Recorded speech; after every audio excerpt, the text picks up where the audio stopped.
জলে ডুবে মৃত শিশুর পরিবারের হাতে সোমবার তুলে দেওয়া হবে ৪ লক্ষ টাকার চেক। ভাইয়ের সঙ্গে খেলা করতে গিয়ে পুকুরের জলে পড়ে মারা যায় ২.৫ বছরের আরিশা দেববর্মা। শনিবার দুপুরে বিশালগড় মহকুমা প্রশাসনের অধীন বাসতলী ভিলেজের রামদাস পাড়ায় মৃত শিশুর বাড়িতে যান বিশালগড় মহকুমা প্রশাসনের deputy collector and magistrate Prosenjit Das এবং তার সঙ্গে ছিলেন বিশ্রামগঞ্জ সার্কেলের ডিসিএম গোবিন্দ দেববর্মা। তারপরে টোটাল ৪ লক্ষ টাকা এটা থেকে প্রভিশন আছে, গভর্নমেন্ট দিব আপনাদের, ঠিক আছে?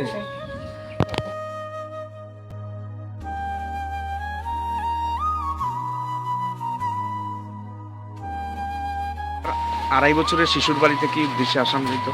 আজকে আমরা বিশালগড় মহকুমা প্রশাসন থেকে ডিজাস্টার ম্যানেজমেন্টের যে আছে, হঠাৎ করে আমাদের যদি কোনো ধরনের এরকম ডিজাস্টার হয় সঙ্গে সঙ্গে আপনারা জানেন গত ২৯ তারিখ যে আমাদের এই রামদাসপাড়া ভিলেজে, যেটা আমাদের বাসতলী ভিলেজের এলাকায়, যেটা আমাদের মানে আন্তর্জাতিকের আন্ডারে, এটা আমাদের এই একটা ঘটনা হয়েছে যে ২৯ তারিখ যে যে প্রচণ্ড পরিমাণ সাইক্লোন বৃষ্টি হয়েছে, তুফান হয়েছে, ওই তুফানে এই এলাকারই একটা সন্তোষ দেববর্মার মেয়ে আরিশা দেববর্মা, ২.৫ বছর, ওই ফুটফুটে বাচ্চা।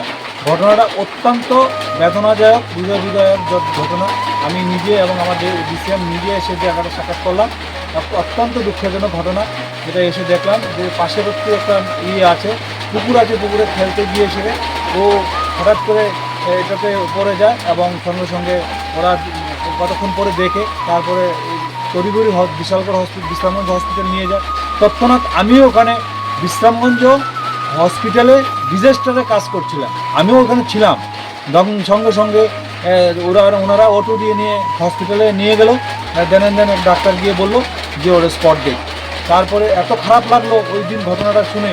তারপরে আজকে আমরা প্রশাসনের নির্দেশে এখানে এসে তাদের বাবা মার সঙ্গে একটু সমবেদনা দেওয়ার জন্য আমরা ডিজাস্টার থেকে তাদেরকে যতটুকু দেওয়ার ৪ লক্ষ টাকা দেওয়া যায় এগুলো সব দেওয়ার জন্য আমরা আর্জি রেখেছি।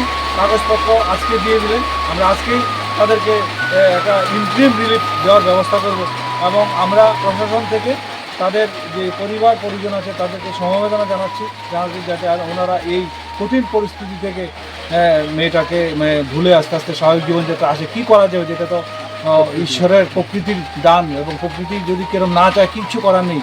তো তার জন্য ওদেরকে আমরা একটু সান্ত্বনা দিতে এসেছি প্রশাসন থেকে, ওনারাও একটু আশ্বস্ত হয়েছে আমরা প্রশাসন থেকে এসে। তারপরে আমরা আরও চাইছি যে এই এলাকার সমস্ত যারা এলাকাবাসী আছে তাদেরকে আমরা প্রশাসন থেকে একটা নির্দেশ দিতে চাইছি যে প্রশাসন বরাবরই তাদেরকে প্রতিনিয়ত বলে থাকে যে এই যখনই কোনো দুর্যোগপূর্ণ আবহাওয়া হলে বাচ্চাদেরকে তাদের নিজের কাছে দেখে শুনে রাখার জন্য, যাতে এরকম আনওয়ান্টেড এরকম আর ডিজাস্টার না হয়, কেউ মার কুল যাতে না খালি হয় এবং প্রকৃতির